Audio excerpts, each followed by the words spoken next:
Ian had never imagined that life could break a person so quietly, so slowly, and yet so completely. From the outside, he looked like everyone else, calm, normal, functioning. But inside, he was collapsing. Every morning he woke with the same thought.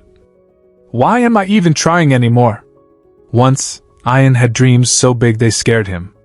He wanted to build something meaningful, inspire people, and leave behind a story worth telling. But reality was cruel. Failures kept stacking. Money was short. People around him didn't believe in him. And worst of all, his own heart was losing faith. One evening, after receiving yet another rejection email, Ian felt something inside him finally snap. He shut down his laptop, stood up, and whispered to himself, "Maybe this is it, maybe I'm done." He walked outside without a destination, letting the cold wind wrap around his tired soul. His eyes burned, but he refused to cry. He had cried too much already.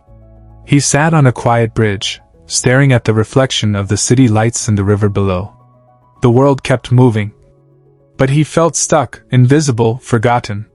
Just then, an old man with a soft but steady voice stood beside him and said, "You look like someone standing on the edge of giving up." Ian didn't speak. He simply nodded. What the old man said next became the beginning of a moment that destiny had been waiting for.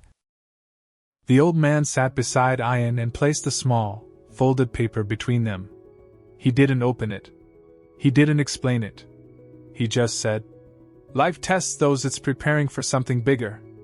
Ian frowned. He had heard motivational lines before. Those words never changed anything. But the old man continued, his voice calm and certain.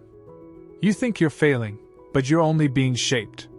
He pointed at the river below. "Look at the water. It hits rocks, walls, obstacles. But it never stops. It bends. It shifts.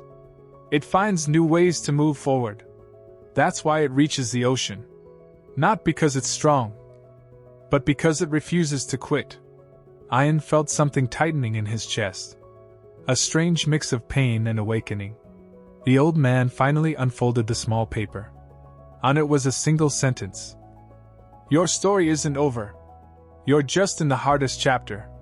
Then he placed the paper in Ian's hand and said, "Destiny waits for people who keep going, even when they don't see the path." Before Ian could respond, the old man walked away into the night, quiet, steady, disappearing like he wasn't real at all. Ian looked at the paper again. For the first time in months, he felt something warm rise inside him. Hope. Not loud. Not dramatic. Just a small spark. He stood up, breathed deeply, and whispered, "I'm not done." And that night, Ian took the first step toward the life destiny had been preparing for him all along.